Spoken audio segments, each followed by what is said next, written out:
Marco Antonio Barrera, the Mexico City warrior who became a boxing superstar. In Marco Antonio Barrera, you have one of the greatest Mexican fighters of all time. You have one of the greatest fighters of all time. He can box you. He can go fight you inside. He can do anything he wants to do. Marco Antonio Barrera doesn't know how to run. He only knows how to fight. Barrera's Hall of Fame career has been forged by facing the greatest fighters of his generation. Here comes Barrera! Now he faces Mexico City's other native son, Juan Manuel Marquez, one of boxing's pound-for-pound best. Juan Manuel Marquez is like a symphony conductor. He's a guy who has immaculate craft and tremendous counterpunching skills. Hard right hand by Marquez. Oh, big left hook! Marquez can box. He can knock you out. This is one hell of a fighter. But a string of blown and missed opportunities left Marquez in the shadows of the featherweight elite. Marquez has been shunned, overlooked, sometimes of his own doing. He is boxing's version of the Black Plague. He's been a terrific fighter for years, and never once did he face off against Marco Antonio Barrera. How did that happen? On March 17th, a determined challenger takes his last shot at glory. This fight really is the defining moment for Juan Manuel Marquez. He's got to get this win over Marco Antonio Barrera to achieve greatness. While a boxing legend looks to add to his legacy, Marco Antonio Barrera wants to prove that he's the greatest fighter in the history of Mexico. Hit two fighters of this magnitude, two world champions, and they're both from Mexico City. It's going to be all out war. This is going to be one hell of a fight. this is the countdown to Barrera Marquez.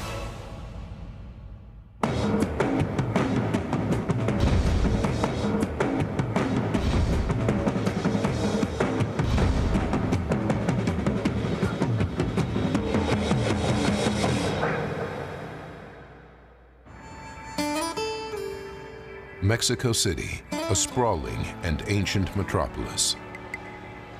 For Marco Antonio Barrera and Juan Manuel Marquez, it was the birthplace of a boxing dream. A dream steeped in a long and proud tradition of Mexican champions.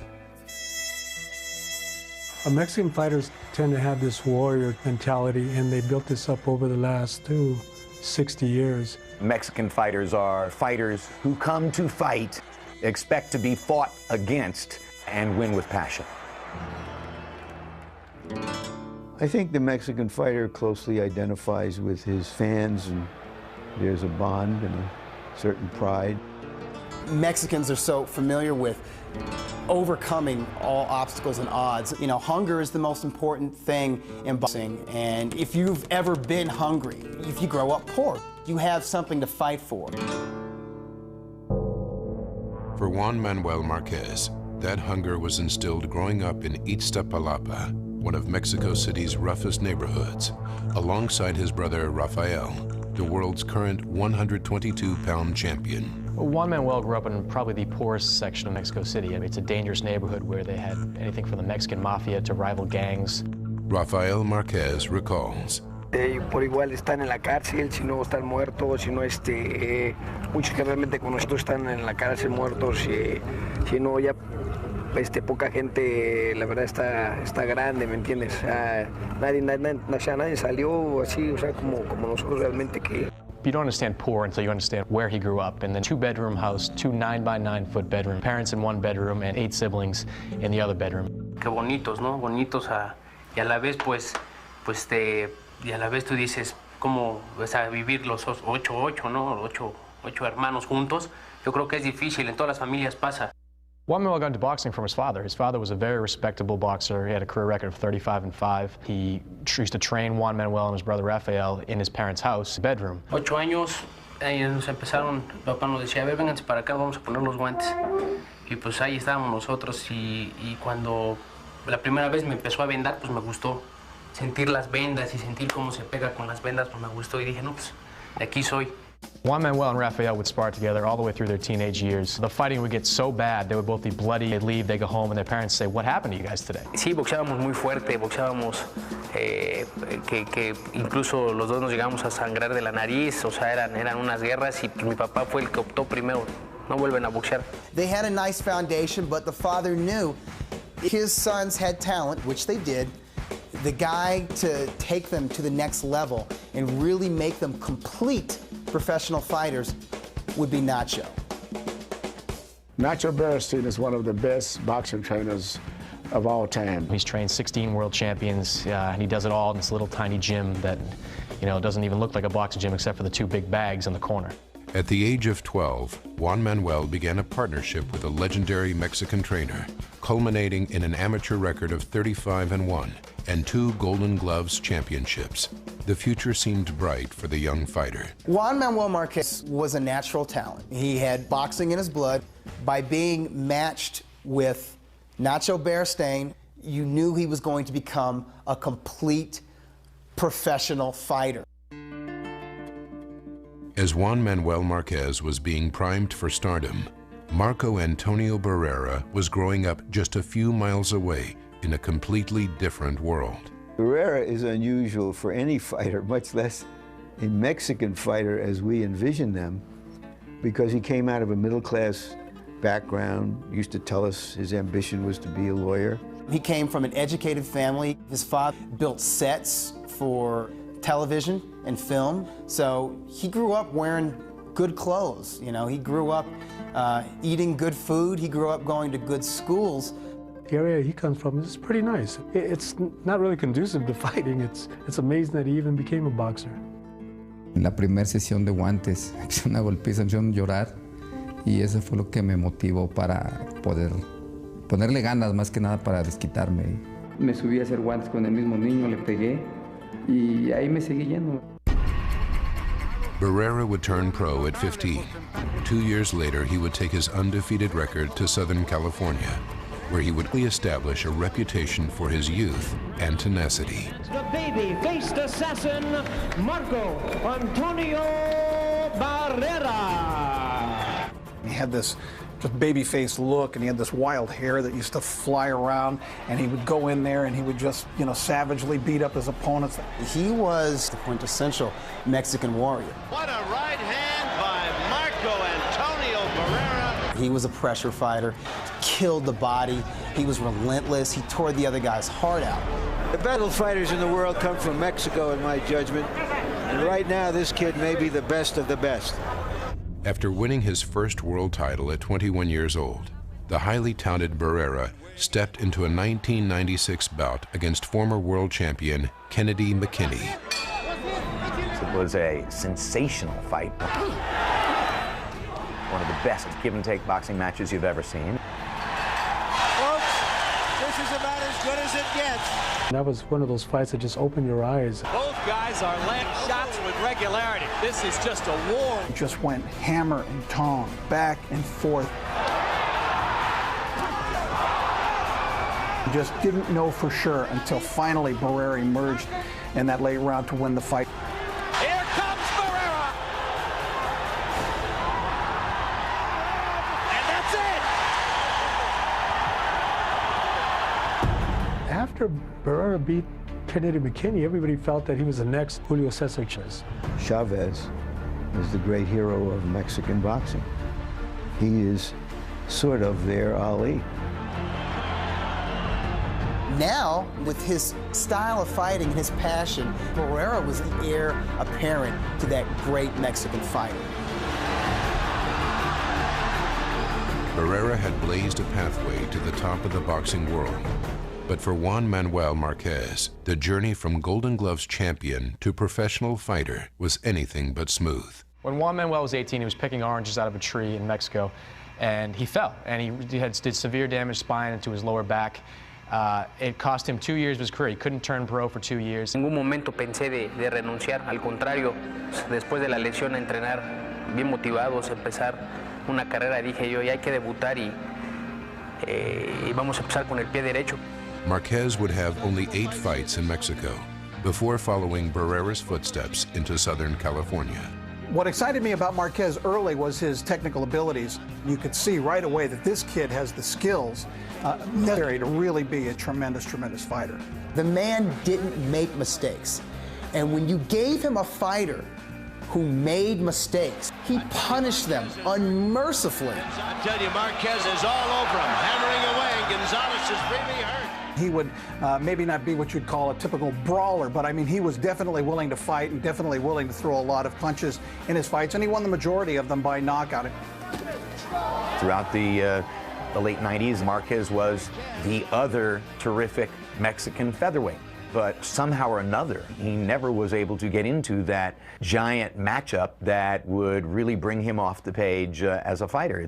Marquez would spend 2 years as the mandatory challenger to boxing's hottest sensation, Naseem Hamed, without getting a fight. I know at one time when I was involved with Prince Naseem Hamed, I purposely recommended not fighting him. Hamed unashamedly just ducked him and dodged him. Naseem Hamed had too much to lose fighting an excellent boxer, puncher, counterpuncher like Marquez. So you know his first title shot came against another guy who was also avoided, a southpaw by the name of Freddie Norwood.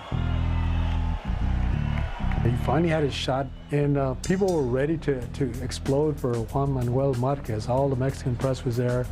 He was expected to win that title. Norwood may never have fought anybody with the punching power of Marquez. It was a chance for Marquez to elevate his reputation and become the next great Mexican featherweight, but it didn't happen because it was a horrible, foul-filled fight. Leg tackle, another clash of heads. Maybe the trainers get in there and fight. Marquez got hurt early, and he was very tentative. The whole fight was very tentative.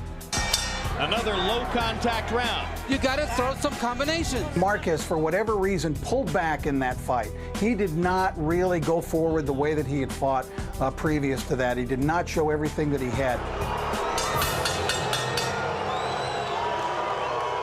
And in the end, the judges gave it to Norwood. And Marquez won the fight, but I also remember him saying, I could have done more. And that was really it. He could have done more to win that fight. While Marquez found himself fading out of boxing spotlight, Barrera's star kept rising. Well, a lot of people felt that Barrera was unstoppable.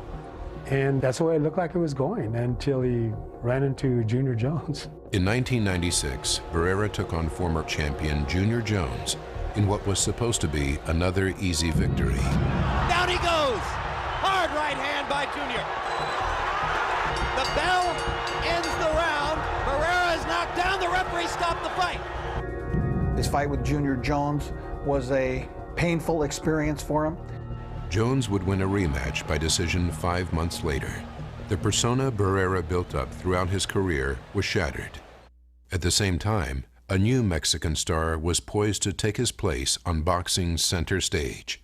I think a lot of Mexican fans were already in love with Erik Morales, and Morales did portray the traditional profile of the Mexican fighter. Hit and get hit, with intensity, and of course he was a poor kid from El Norte, the roughest neighborhood in Tijuana. Morales was just an unstoppable warrior who would find a way to beat anybody. Marco realized that if he was going to regain a grip on the audience, particularly the Mexican public, he needed to beat Erik Morales. In 2000, 3 years after the Jones losses, Barrera signed to fight Morales in Las Vegas.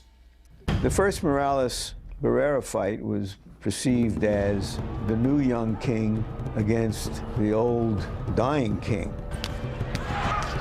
What transpired when those two threw down, it was just unbelievable. It was breathtaking to watch. There is no pretense of defense in this ring. If savagery in the ring can be beautiful, it was that night. Here comes Barrera. Here comes Morales. What a fight. After 12 brutal rounds, Morales was awarded a split decision. Despite the loss, it was apparent Barrera was back. He had reestablished himself as a top-level prestige fighter, and most importantly, he had gone toe-to-toe, savagely, in an incredibly intense fight against the definitive Mexican fighter of the moment. After the fight, the first one to show us that we had won or Marco had won the fight was Erik Morales himself. Yo recuerdo muy bien sus palabras de él.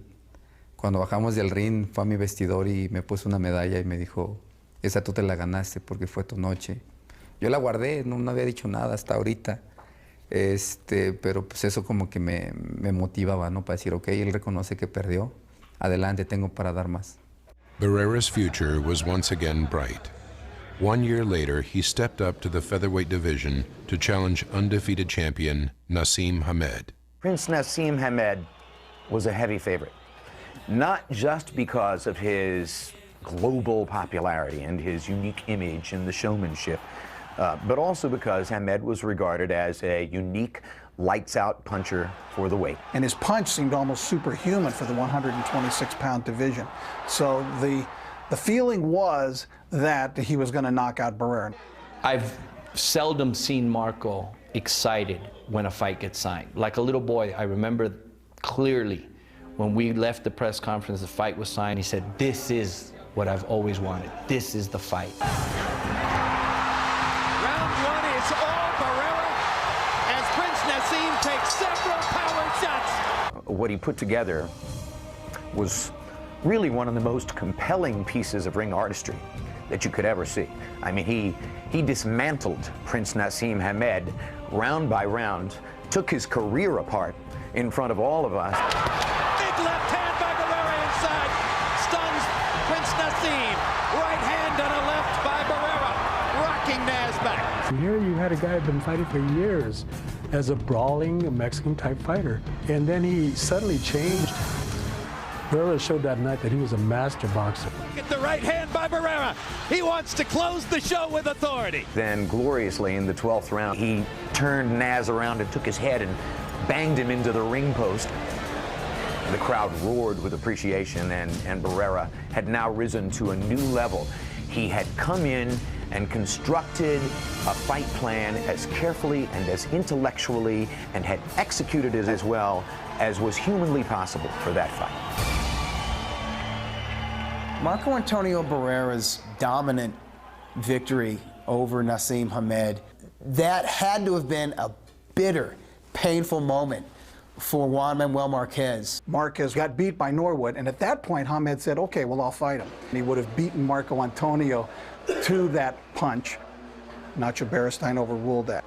Nacho is a great trainer, but he's not a great manager. Nacho has made management decisions where he was basically cutting his nose off, despite his face.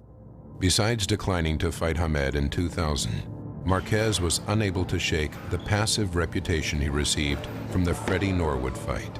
And really, from that point, Juan Manuel Marquez was in boxing's no man's land. He was plying his trade, he was getting paid a little bit of money. He just had his eyes on the prize. He had to fight his way up again, and that's what he did. In 2003, after a decade of professional fighting, Juan Manuel Marquez finally won his elusive title against Manuel Medina. 2 weeks later, brother Rafael won his first belt, and the Marquez brothers became part of boxing history. But it's rare that brothers become champions. The Spinks brothers, the Klitschko brothers, but I put to you, the Marquez brothers might be the best. You've got these two brothers, they're close, they've built their reputations together, and they're married to two sisters. That's taking the whole brother thing to a whole new level. Yo fui el culpable de esto. Yo pues andaba con mi esposa ahorita, en aquel tiempo mi novia, y pues Rafa me dice, oye, su hermana está muy guapa, preséntamela. Pues ahí voy yo de obediente, se la presento, pues empezaron a salir y así fue cuando pues, nació la historia de amor y pues se casaron. Probably no other brother combo could match that particular, matrimonial attribute as well. As Marquez's career soared, so did Barrera's. In 2002, Marco Antonio won the highly anticipated rematch against Eric Morales. However, the following year, Barrera's reign at the top would end with a stunning loss to Manny Pacquiao. Pacquiao emerged as this dynamic, fury-filled force of nature.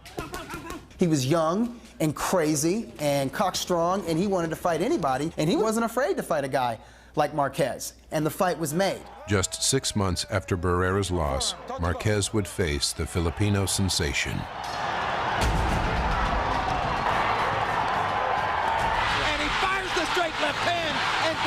Punching power. Pacquiao just shocked him. He's hurt now. He's hurt. Down he goes now. This is why we use the word sensation. In the first round against Manny Pacquiao, Juan Manuel was knocked down 3 times. And I'm not sure Juan Manuel will be able to get up. And a lot of people are thinking, yo, the fight's over. It only took him one round. All of a sudden, he figured out the left hand. He said, okay, I'm not going to get hit with that left hand anymore. Marquez coming back with a left and a right into the zone. Marquez is making the stand of his life. Within 2 or 3 rounds, he's completely reversed the momentum of the fight, and he's playing Pacquiao like a violin. And it could be the comeback of a lifetime for Juan Manuel Marquez. For those 11 rounds after that disastrous first round, Marquez showed the kind of warrior instincts and heart and tenacity that he really has in that fight. After 12 furious rounds, the fight ended in a disputed draw. What Marquez did win was universal respect. I don't think people really got to see what was beating, beneath his breastplate until the Manny Pacquiao fight. It was the best thing that ever happened to him because people finally knew who he was. Meanwhile, Barrera's convincing loss to Pacquiao had left many questioning his future. Marco Antonio Barrera taking by far the worst physical beating of his career. Barrera basically was left in a heap at the end of that fight. That's the kind of beating that's hard to come back from. Barrera appeared at that moment to many of us, perhaps to be done. But of course, there's a lot of depth in Marco Antonio Barrera. Marco is a very proud fighter, very proud person. And that fire lights up when the odds are against him. Make no mistake about Marco Antonio Barrera. He can show you this stoic front, but he heats up a lot.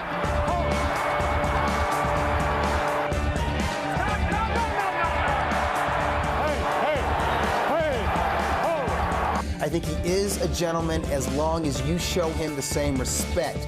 But once that line is crossed, he drops the whole gentleman thing. In my town.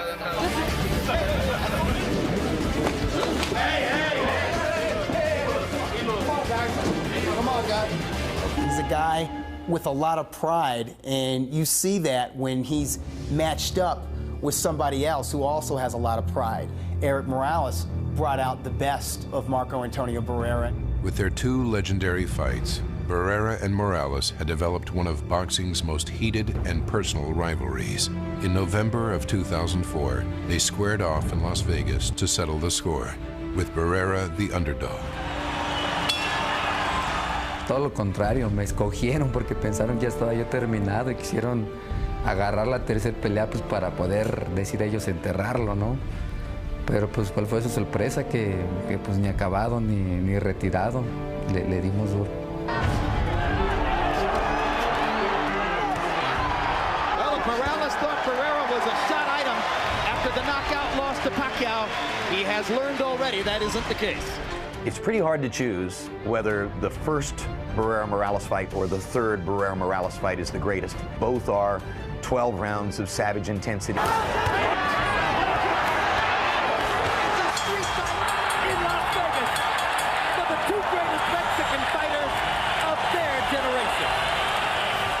And this time, for the first time, even though by a small margin, there's a pretty clear winner. And new champion of the world, Marco Antonio. To be at the Morales-Barrera fights was to witness greatness in the ring. Never has there been a trilogy which was more consistently entertaining and exciting round by round by round than the 36 rounds they produced. And unlike other great trilogies or multi-fight series, you had 2 fighters who really disliked each other and have that same feeling to this day.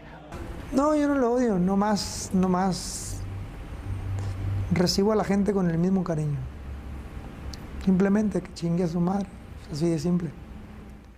Y no, por el momento al contrario, yo lo respeto, yo siempre lo voy a admirar porque gracias a él pusimos un brinco enorme en el boxeo mexicano. In Marco Antonio Barrera, you have one of the greatest Mexican fighters of all time. You have one of the greatest fighters of all time. And he's given everything to the sport. Barrera has been good enough to have cast a long shadow, so he's always overshadowed those who were behind him.